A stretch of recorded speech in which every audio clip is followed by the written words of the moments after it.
Welcome back to my channel friends. ನೋಡಿ, ಇವತ್ತು rice ಬಾತ್ನ hotel ಸ್ಟೈಲ್ನಲ್ಲಿ ಮಾಡ್ತಾಯಿದ್ದೀನಿ. ಹಾಗೆ ರೆಸಿಪಿನ ನಿಮ್ಮ ಜೊತೆ ಶೇರ್ ಮಾಡ್ಕೊತಾ ಇದ್ದೀನಿ. ಅದಕ್ಕೆ ಬೇಕಾದಂಥ ಇಂಗ್ರೀಡಿಯೆಂಟ್ಸ್ ನೋಡಿ ಇಲ್ಲಿದೆ. ಸೊ ನಾನಿವತ್ತು ಹಸಿ ಬಟಾಣಿ ಬದಲು ಹಸಿ ಅವರೆಕಾಳನ್ನ ತಗೊಂಡಿದ್ದೀನಿ. ಸೊ ಹಸಿ ಬಟಾಣಿ ಅಥವಾ ಒಣಗಿರೋ ಬಟಾಣಿ ನೆನೆಸ್ಕೋಬೋದು. ಸೊ ಇಲ್ಲಿ ಒಗ್ಗರಣೆಗೆ ಪಲಾವ್ ಎಲೆ, ಕಸೂರಿ ಮೇಥಿ, ಸಾಸಿವೆ, ಜೀರಿಗೆ, ಲವಂಗ, ಚಕ್ಕೆ, ಏಲಕ್ಕಿ ನೋಡಿ ಎಲ್ಲ ಏನೇನು ಬೇಕದೆಲ್ಲ ತಗೊಂಡಿದ್ದೀನಿ. ಸೊ ಇಲ್ಲಿ ಹಸಿಮೆಣಸಿನ್ಕಾಯಿ, ಶುಂಠಿ, ಬೆಳ್ಳುಳ್ಳಿ ಕೂಡ ತಗೊಂಡಿದ್ದೀನಿ.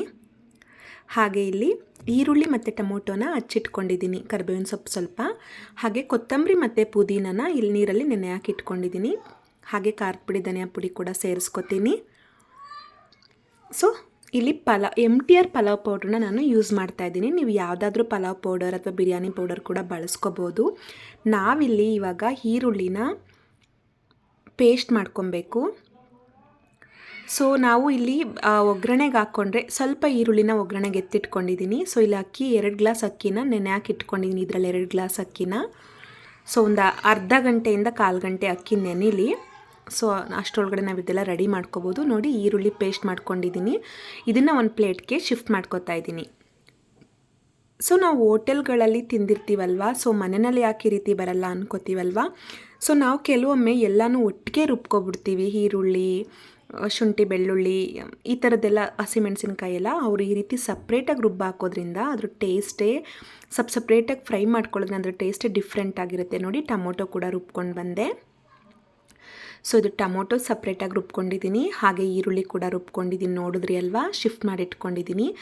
ಈಗ ನಾನು ಹಸಿಮೆಣಸಿನ್ಕಾಯಿ ರುಬ್ಕೋಬೇಕು. ಸೊ ಅದನ್ನು ನಾನು ಇವಾಗ ಇಲ್ಲಿ ನೆನೆಸಿಟ್ಕೊಂಡಿದ್ದಂಥ ಕೊತ್ತಂಬರಿ ಪುದೀನ ಜೊತೆಗೆ ಸೇರಿಸಿ ಹಸಿಮೆಣಸಿನ್ಕಾಯಿನ ರುಬ್ಬಿಟ್ಕೋತೀನಿ. ಸೊ ಶುಂಠಿ ಬೆಳ್ಳುಳ್ಳಿ ಪೇಸ್ಟ್ ಕೂಡ ಮಾಡ್ಕೋತೀನಿ. ಸೊ ನೀವು ರೆಡಿ ಇದ್ದರೂ ಕೂಡ ಅದನ್ನು ಬಳಸ್ಕೋಬೋದು. ನಾವು ಈ ರೀತಿ ರುಬ್ಕೊಂಡು ಮಸಾಲೆನ ಒಗ್ಗರಣೆಗೆ ಹಾಕ್ಕೊಂಡು ಪಲಾವ್ ಮಾಡಿಕೊಂಡ್ರೆ ಪಲಾವ್ ಅಥವಾ ರೈಸ್ ಬಾತ್ ಅಂತ ಹೇಳ್ಬೋದು. ಸೊ ಅದು ಮಸಾಲೆ ಎಲ್ಲ ತುಂಬ ಚೆನ್ನಾಗಿ ಸಿಗುತ್ತೆ ನಮಗೆ. ಅನ್ನ ಡ್ರೈ ಅನಿಸಲ್ಲ. ನೋಡಿ, 2 ಹಸಿಮೆಣಸಿನ್ಕಾಯಿ ತುಂಡನ್ನು ಒಗ್ಗರಣೆಗೆ ಇಟ್ಕೊಂಡು ಮಿಕ್ಕಿದ್ದನ್ನು ಖಾರಕ್ಕೆ ಸೇರಿಸ್ಕೊತಾ ಇದ್ದೀನಿ. ಸ್ವಲ್ಪ ನೀರು ಹಾಕ್ಕೊಬೇಕಾಗುತ್ತೆ ಇಲ್ಲಿ, ಸೊಪ್ಪೆಲ್ಲ ಗ್ರೈಂಡ್ ಆಗಬೇಕು ಅಂತ ಹೇಳಿದ್ರೆ. ನೋಡಿ, ಅದು ಕೂಡ ಸ್ಮೂತ್ ಪೇಸ್ಟ್ ಮಾಡ್ಕೊಂಡಿದ್ದೀನಿ. ಅದನ್ನು ಇಲ್ಲಿ ಶಿಫ್ಟ್ ಮಾಡ್ಕೊತಾ ಇದ್ದೀನಿ. ಸೊ ನಾವೆಲ್ಲನೂ ಒಟ್ಟಿಗೆ ರುಬ್ಬಿದಾಗ ಟೇಸ್ಟ್ ಹೇಗಿರುತ್ತೆ, ಈ ರೀತಿಯಾಗಿ ಸಪ್ರೇಟಾಗಿ ರುಬ್ಕೊಂಡು ಮಾಡ್ಕೊಳ್ಳೋದ್ರಿಂದ ಟೇಸ್ಟ್ ಹೇಗಿರುತ್ತೆ ಅಂತ ನೀವೇನೇ ಡಿಫ್ರೆನ್ಸ್ನ ನೋಡ್ಬೋದು. ಒಂದು ಸಲ ಟ್ರೈ ಮಾಡಿ ನೋಡಿ.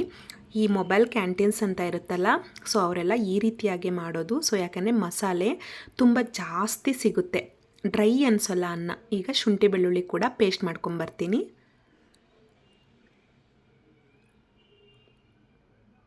ಇಷ್ಟು ಸಾಕು. ಸೊ ಇವಾಗ ಈ ಕಡೆ ಪಾತ್ರೆನ ಒಲೆ ಮೇಲೆ ಇಟ್ಕೊಂಡಿದ್ದೀನಿ. ಸೊ ಇಲ್ಲಿ ಪಾತ್ರೆ ಕಾಯ್ದ ನಂತರ ನಾವು ಎಣ್ಣೆನ ಸೇರಿಸ್ಕೊಳ್ಳೋಣ. ನಿಮ್ಮ ಅನುಕೂಲ, ಎಣ್ಣೆ ಕೂಡ ಸೇರಿಸ್ಕೋಬೋದು, ತುಪ್ಪ ಕೂಡ ಸೇರಿಸ್ಕೋಬೋದು. ತುಪ್ಪ ಜಾಸ್ತಿ ರುಚಿ ಕೊಡುತ್ತೆ. ಸೊ ಈ ಹೋಟೆಲ್ ಸೈಡಲ್ಲಿ ಮತ್ತು ಈ ರೋಡ್ ಸೈಡ್ ಮೊಬೈಲ್ ಕ್ಯಾಂಟೀನ್ಸ್ ಎಲ್ಲ ಏನು ಮಾಡ್ತಾರೆ ಅಂದರೆ ಡಾಲ್ಡಾ ಅಂತ ಬರುತ್ತೆ, ಅದು ಕೂಡ ಬಳಸ್ತಾರೆ. ಸೊ ಅದು ಹೆಲ್ದಿ ಅಲ್ಲ. ಸೊ ನಾವು ನ್ಯಾಚುರಲಾಗಿ ತುಪ್ಪನ ಸೇರಿಸ್ಕೋಬೋದು. ಬಟ್ ಇಲ್ಲಿ ಎಣ್ಣೆ ಸೇರಿಸ್ಕೊಂಡು ಆವಾಗಲೇ ಒಗ್ಗರಣೆಗೆ ನಾನು ತೋರಿಸ್ದೆ ಅಲ್ವಾ. ಸೊ ಪಲಾವ್ ಎಲೆ, ಕಸೂರಿ ಮೇಥಿ, ಚಕ್ಕೆ, ಲವಂಗ, ಏಲಕ್ಕಿ, 2 ಕಾಳು ಮೆಣಸು, 2 ಕಾಳು ಜೀರಿಗೆ, ಸಾಸಿವೆ ಎಲ್ಲ ಸೇರಿಸ್ಕೊಂಡೆ. ಹಾಗೆ ಆವಾಗಲೇ ಇಟ್ಕೊಂಡಿದ್ದಂಥ 2 ತುಂಡು ಹಸಿಮೆಣಸಿನ್ಕಾಯಿ, ಸ್ವಲ್ಪ ಕರಿಬೇವಿನ ಸೊಪ್ಪು ಕೂಡ ಆ್ಯಡ್ ಮಾಡ್ಕೊತಾ ಇದ್ದೀನಿ. ಸ್ವಲ್ಪ ಈರುಳ್ಳಿನ ಆ್ಯಡ್ ಮಾಡ್ಕೋತೆ, ಜಸ್ಟ್ ಇದು ಫ್ಲೇವರ್ಗಷ್ಟೇ ಫ್ರೆಂಡ್ಸ್. ಇಲ್ಲಿ ಮಕ್ಕಳುಗಳು ನಾವು ಈರುಳ್ಳಿ, ಟೊಮೊಟೊ, ಹಸಿಮೆಣಸಿನ್ಕಾಯಿ ಯಥೇಚ್ಛವಾಗಿ ಜಾಸ್ತಿ ಬಳಸ್ಬಿಟ್ರೆ ಒಗ್ಗರಣೆಗೆ, ಸೊ ಪಲಾವ್ ತಿನ್ನುವಾಗ ಬರೀ ಅದೇ ಸಿಗುತ್ತೆ. ಸೊ ನಾವು ರುಬ್ಬಿ ಹಾಕೋದ್ರಿಂದ ಸೊ ತಿಂದೇ ಇರೋರು ಕೂಡ ಅದು ರುಬ್ಬಿರೋದ್ರಿಂದ ಅದು ಹೋಗಿಬಿಡುತ್ತೆ, ಗೊತ್ತೇ ಆಗಲ್ಲ ಹೊಟ್ಟೆ ಒಳಗಡೆ. ನೋಡಿ, ಆವಾಗಲೇ ಈರುಳ್ಳಿ ತೋರಿಸ್ದೆ ಅಲ್ವಾ, ಗ್ರೈಂಡ್ ಮಾಡಿ ಅದು ಕೂಡ ಸೇರಿಸ್ಕೊಂಡೆ ಇಲ್ಲಿ. ಸೊ ಇದನ್ನು ಜಸ್ಟ್ 1 ಮಿನಿಟ್ ಅಷ್ಟೇ, 1 ಮಿನಿಟ್ ಹೇಗೆ ಫ್ರೈ ಮಾಡ್ಕೊತೀನಿ. ಸೊ ಈರುಳ್ಳಿ ಫ್ರೈ ಮಾಡ್ಕೊಂಡ್ಮೇಲೆ ನಾವಿವಾಗ ನೆಕ್ಸ್ಟು ಶುಂಠಿ ಬೆಳ್ಳುಳ್ಳಿ ಪೇಸ್ಟ್ ಕೂಡ ಸೇರಿಸ್ಕೋಬೇಕಾಗುತ್ತೆ. ಸೊ ಅದನ್ನು ಸೇರಿಸ್ಕೊತಾ ಇದ್ದೀನಿ. ತುಂಬ ಅಂದರೆ ತುಂಬ ಚೆನ್ನಾಗಿ ಬರುತ್ತೆ. ನಾವು ಈ ಥರ ರುಬ್ದೇನೆ ಮಾಡ್ತೀವಿ ಅಂದರೆ 3 ಜನ ಮೇಲೆ ಮಾಡೋಕ್ಕೆ ತುಂಬ ಕಷ್ಟ ಆಗುತ್ತೆ. ಈ ಥರ ರುಬ್ಬಿಟ್ಟು ಮಾಡ್ಕೊತೀವಿ ಅಂದರೆ 10 ಜನವರೆಗೂ ಒದಗಿ ಬರುತ್ತೆ. ಸೊ ಇಲ್ಲಿ ಹಸಿಮೆಣಸಿನ್ಕಾಯಿ ಹಾಗೆ ಕೊತ್ತಂಬರಿ ಪುದೀನ ಸೇರಿಸಿ ರುಬ್ಬಿಟ್ಕೊಂಡಿದ್ದಂಥ ಮಸಾಲೆ ಕೂಡ ಸೇರಿಸ್ಕೊಂಡೆ. ಸೊ ಇದು ಕೂಡ ಫ್ರೈ ಮಾಡ್ಕೊಳ್ಳೋಣ ಸ್ವಲ್ಪ ಹಸಿ ಸ್ಮೆಲ್ ಹೋಗೋವರೆಗೂ. ಸೊ ಇವಾಗ ಇದೊಂದು 2 ನಿಮಿಷ ಸಿಮ್ಮಲ್ಲಿ ಹಸಿ ಸ್ಮೆಲ್ ಹೋಗೋವರೆಗೂ ಫ್ರೈ ಮಾಡ್ಕೊತಾ ಇದ್ದೀನಿ. ಸೊ ನೆಕ್ಸ್ಟ್ ಇಂಗ್ರೀಡಿಯೆಂಟ್ ಬಂದು ಆವಾಗಲೇ ಎತ್ತಿಟ್ಕೊಂಡಂಥ ನಾನು ಕಾಳನ್ನ ಸೇರಿಸ್ಕೋಬೇಕಾಗುತ್ತೆ ಇವಾಗ. ಸೊ ಇದು ನಾವು ಸೀಸನಲ್ಲಿ ನಿಮಗೆ ಯಾವ ಕಾಳು ಸಿಗುತ್ತೆ ಅದೆಲ್ಲ ಹಾಕ್ಕೋಬೋದು. ತೊಗರಿ ಕಾಳು ಆಗ್ಬೋದು, ಅಲಸಂದೆ ಕಾಳು ಕೂಡ ಚೆನ್ನಾಗಿರುತ್ತೆ, ಬಟ್ ಜಾಸ್ತಿ ಜನ ಪಲಾವ್ ಬಳಸಲ್ಲ, ಬಟ್ ಟೇಸ್ಟಿಯಾಗಿರುತ್ತೆ. ತೊಗರಿ ಕಾಳಂತೂ ತುಂಬ ಅಂದರೆ ತುಂಬ ಟೇಸ್ಟ್ ಕೊಡುತ್ತೆ, ಅವರೆಕಾಳಿಗಿಂತ ಜಾಸ್ತಿ ಟೇಸ್ಟ್ ಕೊಡುತ್ತೆ. ಬಟ್ ನಿಮ್ಗೆ ಯಾವ ಕಾಳು ಸಿಗುತ್ತೆ ಹಸಿದು ಅದನ್ನು ಸೇರಿಸ್ಕೊಳ್ಳಿ. ಸೊ ಇವಾಗ ಕಾಳೆಲ್ಲ ಒಂದು 5 ನಿಮಿಷ ಫ್ರೈ ಮಾಡ್ಕೊಂಡ್ಮೇಲೆ ನಾನು ಅರಿಶಿನ ಪುಡಿ ಹಾಗೆ ಉಪ್ಪಿನ ಪುಡಿನ ಇದಕ್ಕೆ ಸೇರಿಸ್ಕೊಂಡು ಮಿಕ್ಸ್ ಮಾಡ್ಕೊತಾ ಇದ್ದೀನಿ. ಸೊ ಇಲ್ಲಿ ಉಪ್ಪು ಖಾರ ಮತ್ತು ಒಗ್ಗರಣೆಯಲ್ಲಿ ಒಂದು ಹದಕ್ಕೆ ಆ ಕಾಳನ್ನ ಬೇಯಿಸ್ಕೊಳ್ಳೋಣ. ಸೊ ಹಸಿ ಕಾಳು ಅದಕ್ಕೆಲ್ಲ ಉಪ್ಪು ಖಾರ ಎಣ್ಣೆ ಎಲ್ಲ ಸೇರಬೇಕಲ್ವ ಚೆನ್ನಾಗಿ. ಸೊ ಇದು ಇವಾಗ ಒಂದು 5 ನಿಮಿಷ ಸಣ್ಣೂರಿನಲ್ಲಿ ಫ್ರೈ ಮಾಡ್ಕೊಂಡಿದ್ದೀನಿ. ನೆಕ್ಸ್ಟು ಟೊಮೊಟೊ ಪ್ಯೂರಿನ ಆ್ಯಡ್ ಮಾಡ್ಕೊಳ್ಳೋಣ. ನೋಡಿ ರುಬ್ಬೋದ್ರಿಂದ ಏನೇನೆಲ್ಲ ಬೆನಿಫಿಟ್ ಸಿಗುತ್ತೆ. ಮಸಾಲೆ ಜಾಸ್ತಿ ಒದಗುತ್ತೆ, ಡ್ರೈ ಅನಿಸಲ್ಲ ಅನ್ನ ತಿನ್ನುವಾಗ. ಹಾಗೆಯೇ ಮಕ್ಕಳೆಲ್ಲ ದೊಡ್ಡವರು ಕೂಡ ಎತ್ತಿಕ್ತಾರಲ್ಲ ಅದು ಕೂಡ ಚಾನ್ಸ್ ಇರಲ್ಲ ಎತ್ತಿಕ್ಕೋದು. ಇಲ್ಲಿ ನಾನು ಖಾರದ ಪುಡಿ, ಧನಿಯಾ ಪುಡಿ ಹಾಗೆ ಸ್ವಲ್ಪ ಗರಂ ಮಸಾಲನ ಸೇರಿಸ್ಕೊತಾ ಇದ್ದೀನಿ. ಹಾಗೆ MTR ಬಿರಿಯಾನಿ ಪೌಡ್ರನ್ನ ಸೇರಿಸ್ಕೊತಾ ಇದ್ದೀನಿ, ಪಲಾವ್ ಪೌಡರ್ ಸಾರಿ. ಆ್ಯಕ್ಚುಲಿ ಆಚಿ ಮತ್ತು ಸ್ಪರ್ಶ್ ಅಂತ ಬಂದಿದೆ ಇವಾಗ, ಅದು ತುಂಬ ಅಂದರೆ ತುಂಬ ಟೇಸ್ಟಿಯಾಗಿರುತ್ತೆ ಫ್ರೆಂಡ್ಸ್. ಇವಾಗ ತೇಜು ಮತ್ತು MTR ಯಾಕೋ ಟೇಸ್ಟ್ ಸ್ವಲ್ಪ ಕಡಿಮೆ ಆಗ್ತಾಯಿದೆ, ಬಟ್ ನನಗಿಲ್ಲಿ MTR ಸಿಕ್ತು ಅರ್ಜೆಂಟ್ಗೆ. ಸೊ ಮಕ್ಕಳು ಸ್ಕೂಲ್ಗೆ ಹೋಗ್ತಾಯಿದ್ರು, ನಾನು ತರಿಸ್ಕೊಂಡೆ, ಅದನ್ನು ಖಾಲಿ ಆಗಿತ್ತು ಆಚಿ. ಸೊ ಹಾಗಾಗಿ MTR ಸೇರಿಸ್ಕೊತಾ ಇದ್ದೀನಿ. ಮುಂಚೆ ತುಂಬ ಚೆನ್ನಾಗಿರ್ತಾಯಿತ್ತು ಟೇಸ್ಟು, ಬಟ್ ಇವಾಗ ಸ್ವಲ್ಪ ಕಡಿಮೆ ಆಗಿದೆ ಅನಿಸುತ್ತೆ.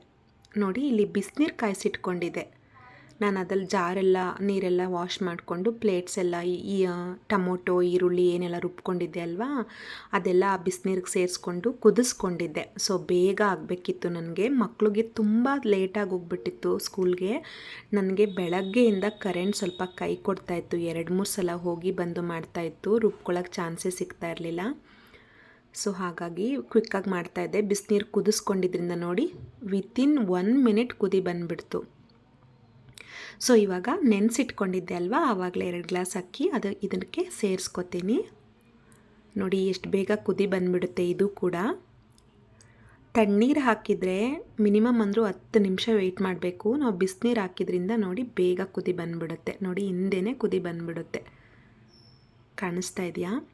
ಸೊ ಸ್ವಲ್ಪ ಉಪ್ಪು ಸಪ್ಪೆ ನೋಡಿಕೊಂಡೆ ನಾನು ಈ ಸ್ಟೇಜಲ್ಲಿ. ಸ್ವಲ್ಪ ಸಪ್ಪೆ ಅನ್ನಿಸ್ತು, ಉಪ್ಪನ್ನ ಸೇರಿಸ್ಕೊಂಡಿದ್ದೀನಿ. ನನಗೆ ಒಂದೇ ಸಲ ಉಪ್ಪು ಹಾಕೋಕ್ಕೆ ಬರೋಲ್ಲ.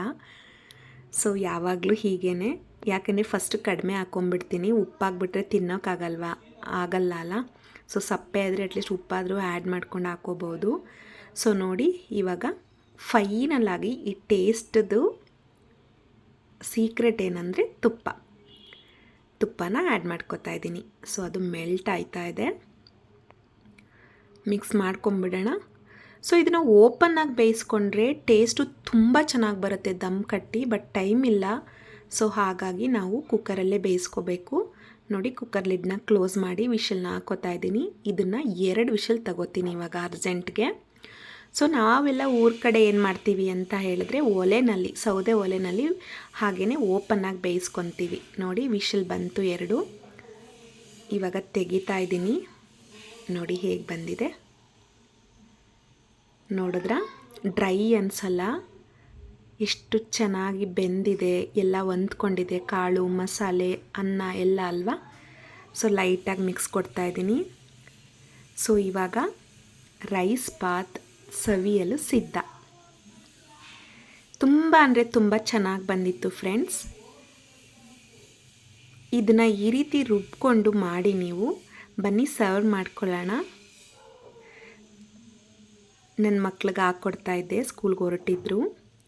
ಈ ರೀತಿಯಾಗಿ ಇದ್ರ ಜೊತೆಗೆ ಸಂಡೇ ಆದರೆ ಒಂದು ಮೊಟ್ಟೆನ ಬಾಯ್ಲ್ ಮಾಡಿ ಹಾಕಿದ್ರೆ ಜೊತೆಗೆ ನಂಚ್ಕೊಂಡು ತಿನ್ನೋಕ್ಕೆ ತುಂಬ ಚೆನ್ನಾಗಿರುತ್ತೆ. Thank you so much for watching friends.